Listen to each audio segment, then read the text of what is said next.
cause. The underlying causes of migraines are unknown. However, they are believed to be related to a mix of environmental and genetic factors. They run in families in about two-thirds of cases and rarely occur due to a single gene defect. While migraines were once believed to be more common in those of high intelligence, this does not appear to be true. A number of psychological conditions are associated, including depression, anxiety, and bipolar disorder, as are many biological events or triggerers. The genetics. Studies of twins indicate a 34 to 51% genetic influence of livelihood to develop migraine. This genetic relationship is stronger for migraine with aura than for migraines without aura.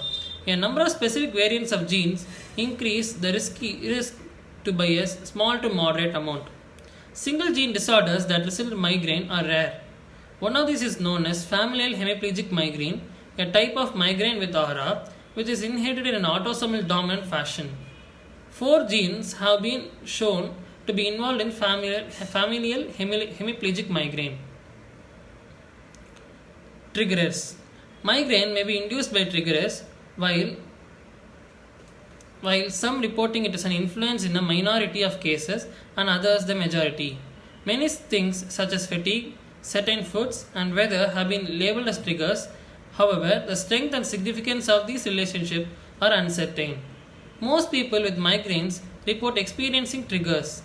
Symptoms may start up to 24 hours of a trigger. The physiological aspects. Common triggers quoted are stress, hunger, fatigue. These equally contribute to tension headaches. Psychological stress has been reported as a factor by 50 to 80% of the people. Migraine has also been associated with post-traumatic stress disorder and abuse. Migraine episodes are most likely to occur around menstruation.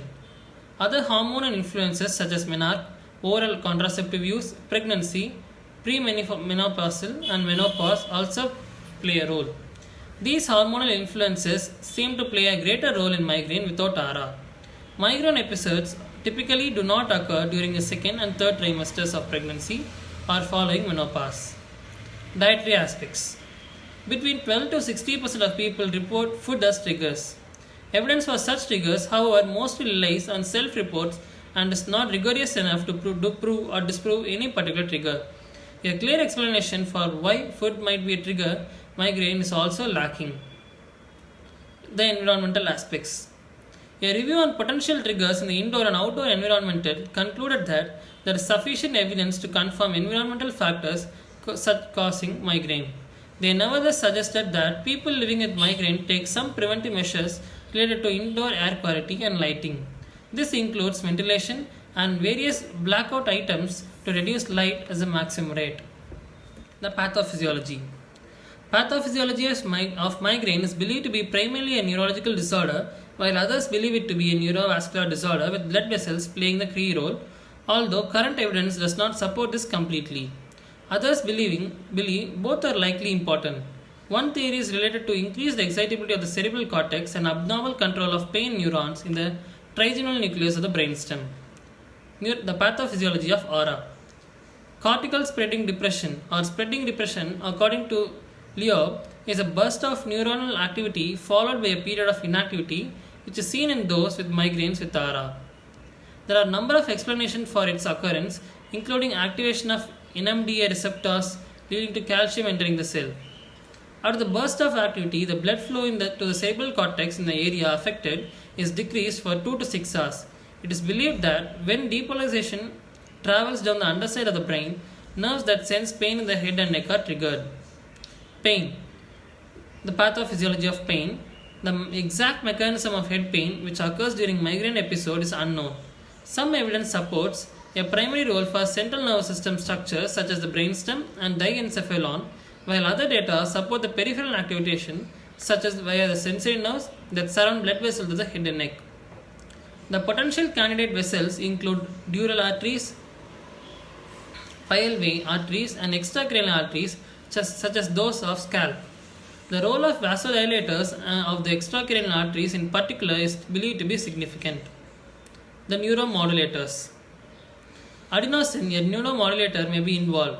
Release after the progressive cleavage of adenosine triphosphate, commonly known ATP, Adenosine acts on adenosine receptors to put the body and brain in a low activity state by dilating the blood vessels and slowing the heart rate, such as before and during the early stages of the sleep. Adenosine levels have been found to be high during migraine attacks. The diagnosis. The diagnosis of a migraine is based on the signs and symptoms.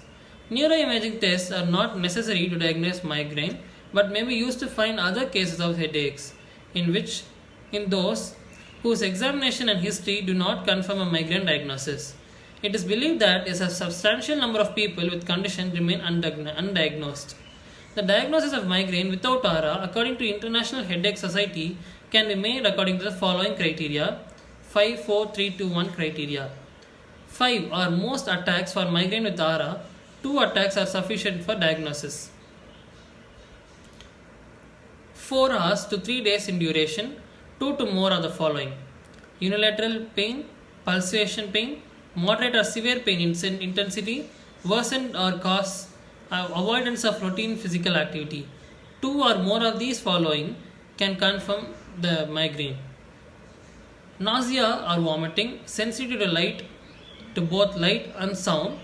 Any one of more of the following can prove that the patient suffers from migraine. If someone experiences the 2 of the following, photophobia, nausea, or inability to work or study for a day, the diagnosis is more likely.